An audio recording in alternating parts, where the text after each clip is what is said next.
देवर जी के तेवर। माँ, तुम चिंता मत करो।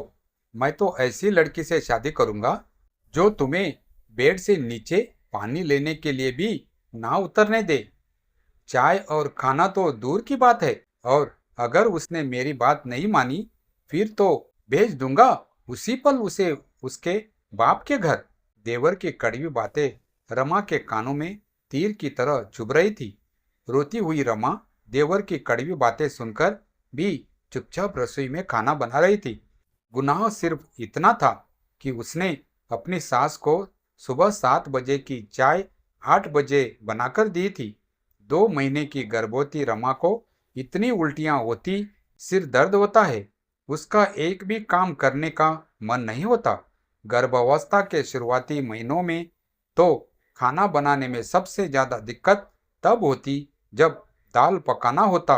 दाल पकाने की सुगंध से ही उसको उल्टियां होने लगती। खाने में भी उसको कोई स्वाद नहीं आता और दिन भर मन अजीब सा बना रहता। लेकिन वो अपने मन की बात किसी से कह नहीं पाती थी।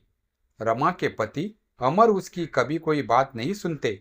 अगर रमा कुछ कहने की कोशिश करती तो कहते, देखो रमा, तुम औरतों की फालतू बिना सिर पैर की बातें सुनने का मेरे पास बिल्कुल भी समय नहीं, इसीलिए तुम अभी यहाँ से जाओ और अपनी बात जाकर माँ से कहो। अमर का रूखा व्यवहार और इस तरह की बातें उसका हमेशा ही दिल तोड़ देती। लेकिन शिकायत करे भी तो किससे करे? उसकी सास शीला जी एक औरत और माँ होकर भी उसका दर्द नहीं समझती थी। ऊपर से रही सही कसर देवर राजेश ताने सुनाकर और अमर के कान भरकर पूरा कर देता। या यूं कहे कि पुरुष होकर भी राजेश रमा के लिए दूसरी सास की भूमिका निभाता।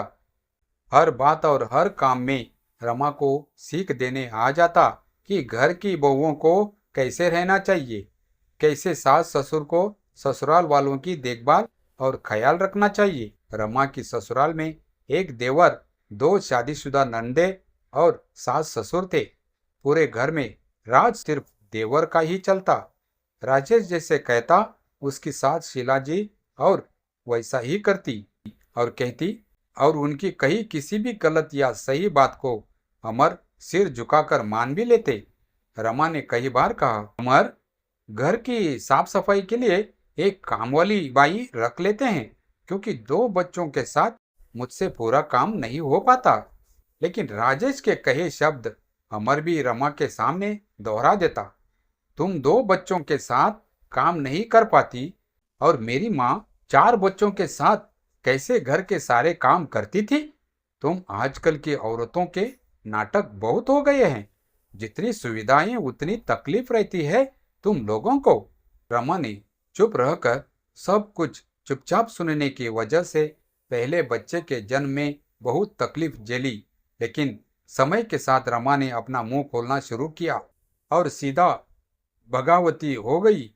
उसने दूसरे बच्चे के जन्म के समय सीधे शब्दों में कह दिया कि मैं अपने मायके जा रही हूँ और मुझसे अब आप सब किसी काम की उम्मीद मत रखना।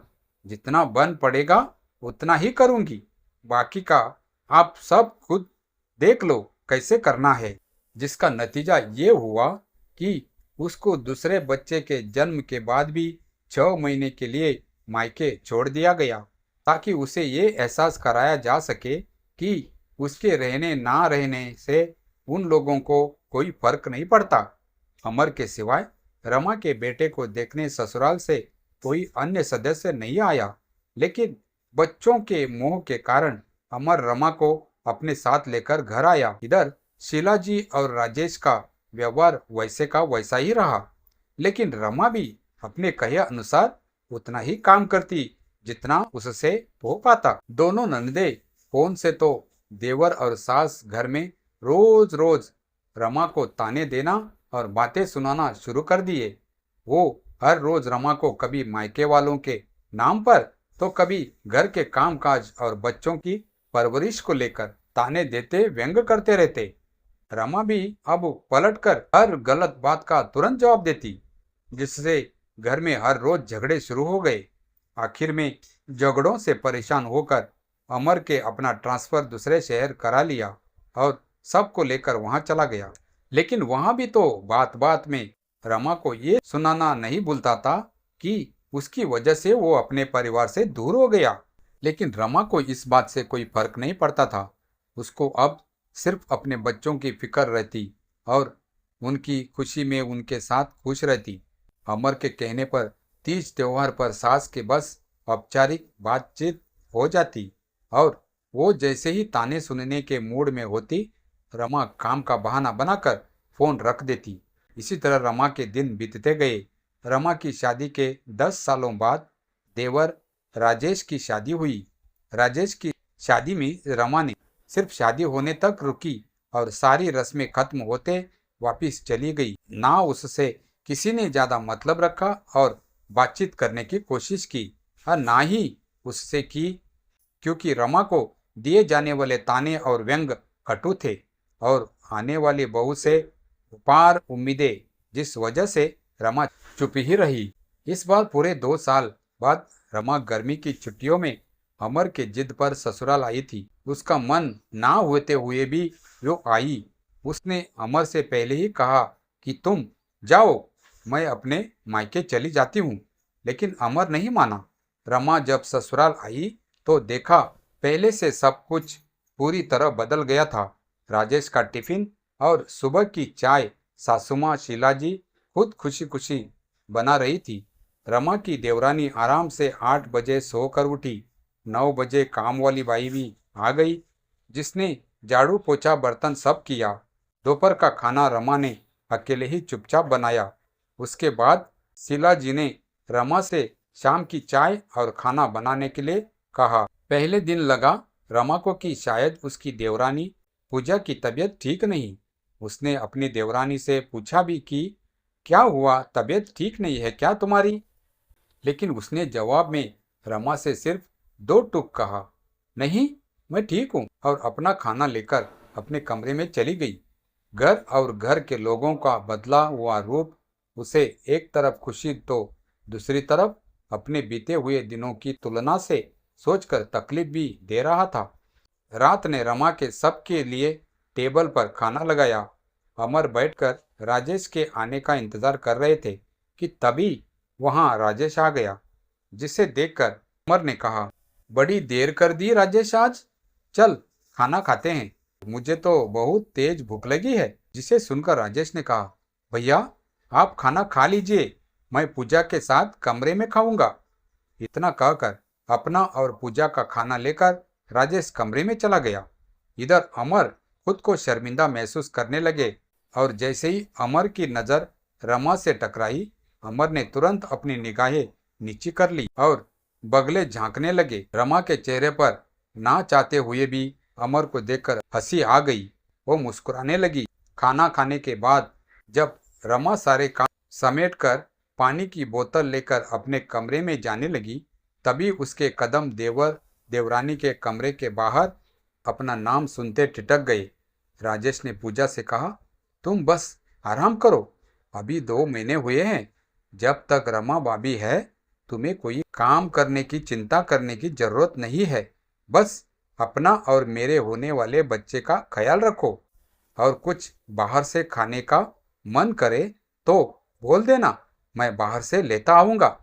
लेकिन जब 2 महीने की छुट्टियां के बाद भाभी चली जाएगी तब कैसे होगा काम? मेरे तो अभी से पाँव और सिर दोनों में ही दर्द हो रहा है, आगे क्या होगा? पूजा ने कहा। राजेश ने कहा, क्या पाँव दर्द हो रहे हैं? तुमने पहले क्यों नहीं बोला? आओ दो मुझे, मैं दबाता हूँ। तुम चिंता मत करो, भाभी के जाने के बाद मैं खाना बनाने वाली भी रख लूंगा और बाकी बचे काम माँ देख लेगी। रमा को उसकी बातें सुनकर बहुत गुस्सा आया। वो जैसे ही कमरे में जाने के लिए पलटी तो देखा कि पीछे अमर खड़े थे, जिन्होंने भी शायद पूरी बात सुन ली थी। दोनों की निगाहें टकराई और दोनों साथ में ही बोल पड़े, वो मैं पानी लाने आया था। तभी रमा ने पानी का बोतल अमर की तरफ बढ़ा दिया। देवर देवरानी की बातें सुनकर रमा को अपने पुराने दिन याद आ गए, जिसे सोचकर उसके आंखों के कोर गीले हो गए। उसकी आंखों से नींद गायब हो गई थी। इधर अमर भी बेड पर बंद आंखों से सोने का नाटक कर रहा था। तभी उसने रमा की तरफ अपनी गर्दन घुमाकर कहा, रमा, तुमको अपने मायके जाना था ना? सुबह उठकर सामान पैक कर लेना, मैं छोड़ दूंगा। तुम आराम से अपनी छुट्टी बिताकर सीधा अपने घर आ जाना। और इतना कहकर करवट लेकर वापसी सो गया। करवट बदलते बदलते रमा ये सोच रही थी कि लोग कितनी जल्दी बदल जाते हैं। अमर की बातें भी उसे कोई सहानुभूति नहीं दे रही थी, क्योंकि जब तक वो अमर को प्यार और अपनेपन से समझाने की कोशिश कर रही थी, तब तक अमर नहीं समझे। लेकिन आज जब खुद का अपमान हुआ तो बात समझ में आ गई। ये सब कुछ सोचते सोचते उसकी आंख कब लग गई उसको पता ही नहीं चला। अगले दिन सुबह रमा रसोई में गई तो देखा शीला जी और राजेश वहां पहले से मौजूद थे। शीला जी ने रमा से कहा, बहू, लगता है अकेले रहते रहते देर से सोकर उठने की आदत हो गई है तुम्हारी। तभी राजेश ने फिर तपाक से रमा पर व्यंग करते हुए कहा, अरे माँ, तुम बहुत भोली है, इसीलिए तो औरतें अलग रहने जाती है कि सब कुछ अपने हिसाब से कर सके। आप तो बेकार में उम्मीद लगाए रहती है। आपने क्या सोचा कि आपकी सेवा होगी? आपको चाय नाश्ता खाना समय से बनाकर मिलेगा। गर्मी की छुट्टियों में कुछ औरतें सिर्फ बस मजबूरी में दिखावा करने आती है।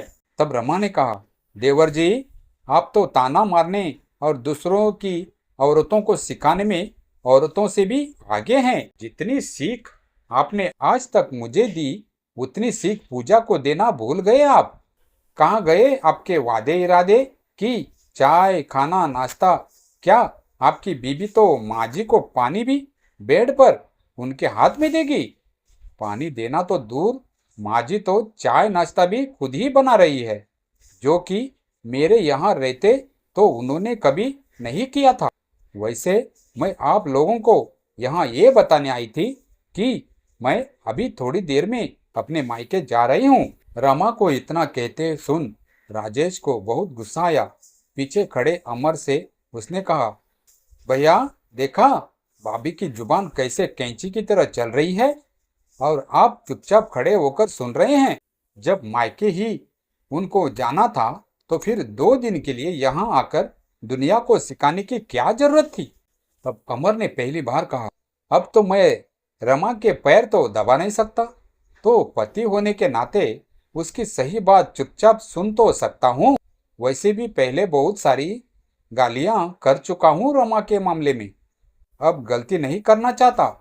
अब मुझे अपनी गलती समझ में आ गई है, इसीलिए बाकी पतियों की तरह मैं भी अपनी पत्नी की खुशियों का ख्याल रखूंगा।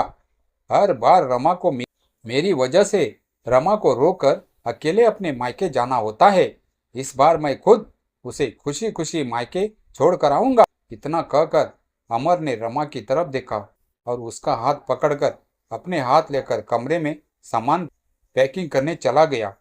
इधर राजेश ने अमर की बात सुनते मुंह बना लिया, क्योंकि उसको पता हो गया था कि रमा और अमर दोनों ने ही रात की उसकी कही सारी बातें सुन ली है।